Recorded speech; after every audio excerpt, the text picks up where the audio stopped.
कभी कभी जीवन में एक क्षण ऐसा उतरता है जहां मन अचानक शांत नहीं बल्कि रिक्त हो जाता है, और उसी रिक्तता के भीतर एक हलचल उठती है जो तुम्हारी नहीं होती। तुम सोचते हो यह क्या है, पर यह तुम्हारा प्रश्न नहीं, यह तुम्हारे भीतर जागती उस शक्ति का संकेत है जो हजारों जन्मों से सोई पड़ी थी।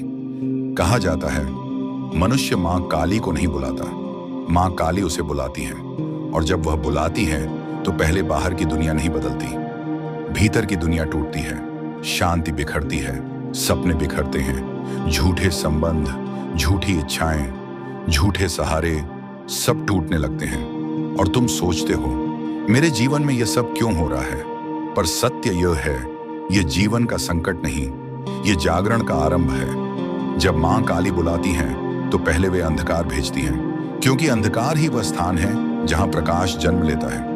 तुम भीतर से डरते हो, कांपते हो, रातें बेचैन होती हैं, लगता है जैसे कोई अदृश्य शक्ति तुम्हें लगातार छू रही है। कभी गर्दन के पीछे हवा सी महसूस होती है, कभी कमरे में कोई उपस्थिति। ये भय नहीं है, ये संकेत है, क्योंकि काली की उपस्थिति हमेशा पहले अज्ञात के रूप में उतरती है। जब वे आती हैं तो मन अचानक अपने पुराने ढांचे को सहन नहीं कर पाता। तुम्हारी सोच बदलने लगती है, छोटे छोटे सुख फीके लगने लगते हैं, भोग, इच्छाएं, आदतें सब उनकी दृष्टि में जलने लगते हैं, और तुम नहीं समझ पाते मैं पहले जैसा क्यों नहीं रहा। सुनो, काली तब आती है जब तुम्हारी आत्मा साधारण जीवन की सीमा पार कर चुकी होती है, जब तुम्हारी चेतना पुराने शरीर, पुराने मन, पुराने संसार को अब और ढो नहीं सकती। तब वे आकर उस खोल को तोड़ती हैं जिसमें तुम कैद थे।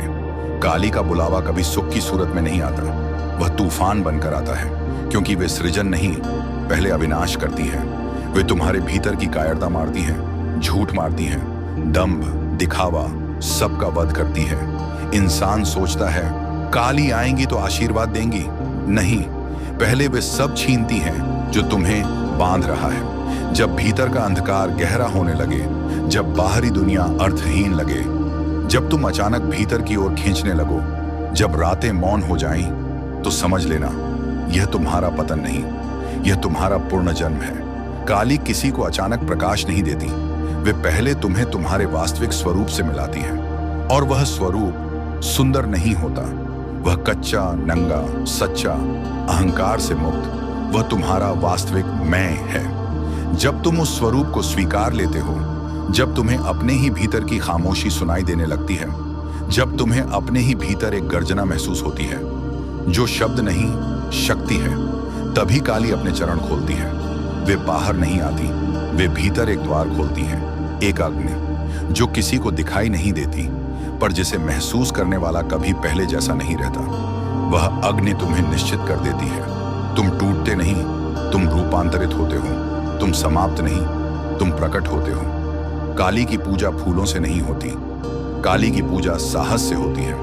तुम्हारे भीतर जो सत्य को देखने की क्षमता उठती है, वही उनकी आरती है। जब तुम्हारे जीवन में अचानक सब अनिश्चित होने लगे, दिशाएं गायब हो जाए, रास्ते धुंधले हो जाए, तब घबराना मत, यह संकेत है काली तुम्हें अपनी ओर खींच रही है। वे चाहती हैं कि तुम वह बनो जो तुम जन्म से हो, पर जिसे तुमने वर्षों की भीड़, विचारों, डर और समाज की आवाजों में खो दिया।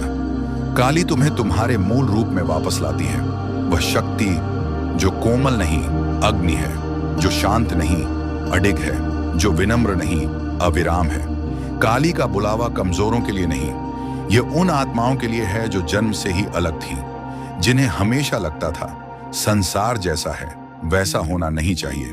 अगर तुम्हें कभी लगा है कि तुम किसी अदृश्य उद्देश्य के लिए आए हो, अगर तुम्हारी रातें साधारण नहीं रही, अगर तुम्हारी संवेदनाएं धीरे धीरे गहरी होने लगी हैं, तो यह तुम्हारी कल्पना नहीं, यह संकेत है।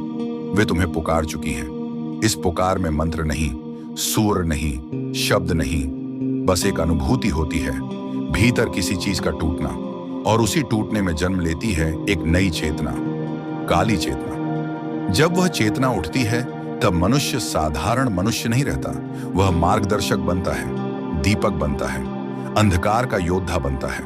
क्योंकि काली सिर्फ शक्ति नहीं देती, वे शक्ति को जागृत करती हैं, और जब वह शक्ति जागती है तो भीतर से आवाज उठती है, मैं वही हूं जिसे मृत्यु भी नहीं रोक सकती। ये आवाज तुम्हारी नहीं होती, ये उन्हीं की होती है जो तुम्हारे भीतर बोल रही होती है। और जब ये आवाज उठ जाए तो समझो तुम चुने जा चुके हो।